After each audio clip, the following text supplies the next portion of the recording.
Partie numéro 2. Bonjour à tous, Québécois, Québécoises, Canadiens, Canadiennes, Autochtones, Amérindiens, Amérindiennes. Soyez les bienvenus. Partie numéro 2. Sur la loi, l'imposition sur l'ARC qui veut imposer directement des projections. C'est le Far West qui commence, là. On ouvre la porte à l'esclavagisme légal. Vous allez clarifier cette loi, on vous l'impose, nous, en tant que contribuables, on vous l'impose. En tant que société, en tant qu'humain libre et éclairé, je vous l'impose. Je ne suis pas tout seul. Toute la force spirituelle vous l'impose, ainsi que l'énergie. Bon, ce que dit la loi actuelle, au Canada, l'impôt sur le revenu est obligatoire. Il finance ses services publics, santé, éducation, infrastructure, sécurité sociale. Les retenues sont faites directement par l'employeur, ce qui rend impossible de travailler sans payer. C'est impossible. Il faut payer pour pouvoir travailler. OK? C'est ça que vous devez reformuler.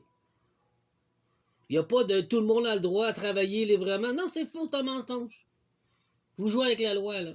Là, on vous pogne. Vous devez clarifier ça, là. C'est assez le mensonge, là. Les retenues sont faites directement par l'employeur, ce qui rend l'impossible de travailler sans payer. Absolument. Juridiquement, ce n'est pas considéré comme de l'esclavage, mais comme une contribution sociale obligatoire. Ben, alors mettez dans la loi que nous sommes tous obligés. Fait que si quelqu'un pense qu'il est esclave à cause de ça, il a raison. Il a raison. Arrêtez de cacher et de jouer avec les mots, là. Vous voulez être communiste? Dites-le. Ton argument. Non volontaire. Tu ne choisis pas de payer. Tu es obligé. Clarifier la loi. Conditions au travail. Tu ne peux pas travailler sans accepter cette retenue. Au Canada, au Québec, c'est de même. Vous nous obligez pour travailler. Fait que vous devez motiver la Constitution et la loi de l'homme pour dire que nous ne sommes pas libres et éclairés pour pouvoir travailler librement. Non, nous sommes obligés de payer, pour travailler, pour gagner de l'argent. Vous devez réajuster la loi jusqu'à l'ONU. Vous allez le faire. Résultat, tu vois cela comme une servitude, car ton effort est capté par l'État sans ton consentement direct. Tout à fait vrai. Arrêtez de mentir, c'est vrai. Il n'est pas consenti à ça, moi, d'être esclave. Mais je suis pas tout seul. Tu proposes une alternative, que l'État finance ses dépenses. Ouais. Là, je t'amène les solutions. Vous voulez me copier? Ayez du respect. C'est moi qui le dis, c'est pas toi. Là, c'est assez. C'est assez clair, là?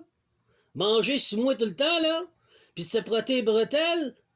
Décalisse! C'est assez! Paye à cette heure.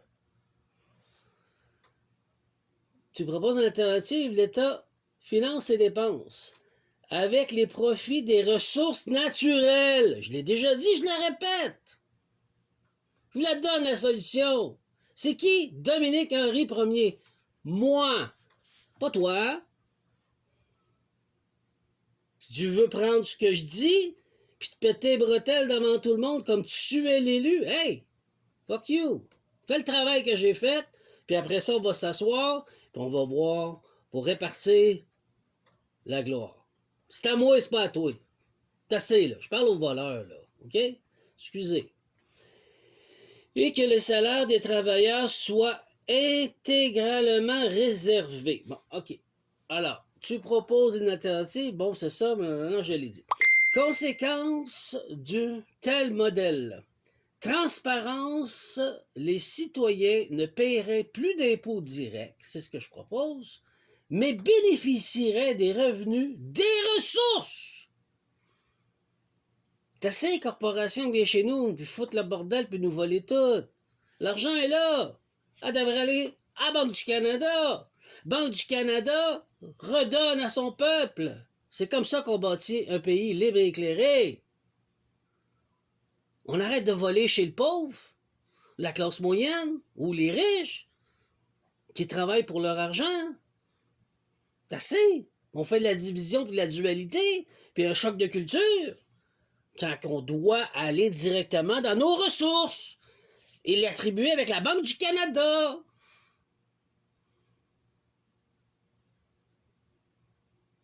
Ça suffit, je vous donne des solutions, là. Là, ils vont tous se mettre en branle, puis ils vont tous vouloir prendre mon narratif. C'est à moi, c'est pas à toi! C'est moi qui est glorieux, c'est moi qui l'a dit, c'est moi qui l'a fait, c'est pas toi, arrête de voler! Chacun sa gloire. Conséquence d'un tel modèle. Transparence. Les citoyens ne paieraient plus d'impôts directs, ça je l'ai dit, mais bénéficieraient du revenu des ressources. Redistribution. Chaque citoyen recevrait son salaire complet. T'es pas esclave, t'as tout, tu veux travailler, c'est ton argent. Et l'État vivrait des profits collectifs, sans voler, parce que chaque scène serait justifiée. Transparence, qui n'obligerait. Exemple, certains pays riches en pétrole ou gaz, exemple Norvège, avec son fonds de souveraineté, avec son fonds souverain, utilisait déjà ce modèle partiel. Les ressources financent une partie des services publics. Je ne savais même pas, ils le font là-bas. Moi, je suis connecté avec la source me dit qu'est-ce qu'il y en a, puis je fais ce qu'il y a à faire. Puis c'est plein qui se pètent les bretelles, qui sont même pas dans la source, ils travaillent avec le diable constamment. Arrêtez de voler, Caroline, puis laissez les gens comme moi parler. On est là pour aider le peuple, par le peuple, avec le peuple. Pensez-vous qu'on n'est pas tanné d'être écrasé? À un moment donné, ça suffit, là! J'ai pas choisi d'être venu ici puis de faire ça. On m'a demandé, c'est le créateur suprême. Je fais ma job, je peux-tu faire ce que je dois faire pour avoir la paix, là? Bon, limite. Si les ressources épuisent ou fructifient, l'État peut manquer de financement. Lecture symbolique, tu mets en lumière une injustice perçue. Le travailleur est forcé de céder une part de son effort. Oui. Ce qui ressemble à une servitude, un esclavagisme. Elle ne va pas mettre les mots, mais c'est de l'esclavagisme.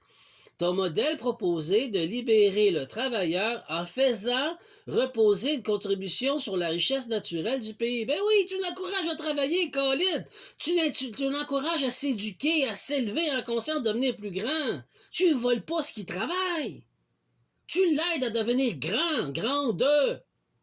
C'est quoi que vous comprenez pas, là? J'ai plus de patience, désolé. Cela transformerait l'impôt en partage des ressources, plutôt qu'en prélèvement sur le travail humain. Tu sais, quand les gars d'impôts viennent chez vous, puis qu'ils foutent le bordel, puis qu'ils te terrorisent, 7-8 agents, qui t'emmènent à la cour, hey! C'est quoi ce cirque, le cinéma de marde, là? La solution, c'est les ressources. Arrêtez de donner ça aux milliardaires. Ça nous appartient. Prenez l'argent, mettez-le à la Banque du Canada finance le gouvernement. Supervision accrue, puis tout le monde doit savoir ce qui se passe. Ça va être dur d'être un premier ministre, là. Hein? Un représentant du peuple va travailler pour le peuple, il va pas travailler pour sa poche. C'est pas le cas aujourd'hui au Canada et au Québec, là. En résumé, dans ta vision, l'imposition individuelle est une forme d'esclavage moderne. Tout à fait. Car elle est obligatoire et conditionnelle le droit au travail. Oui, oui. Tu proposes que la rémunération vienne des profits des ressources nationales, ce qui rendrait le système transparent et libérerait les travailleurs. Libre et éclairé. Un pays fort. C'est ça que je propose, moi. Je suis tanné de jouer avec ces imbéciles-là qui font ce qu'ils veulent, puis qui esclavent tout le monde, puis qui se sentent puissants. C'est assez. OK? Fait que c'est ça. On va revenir pour la partie 3. Je vous aime. Bye bye.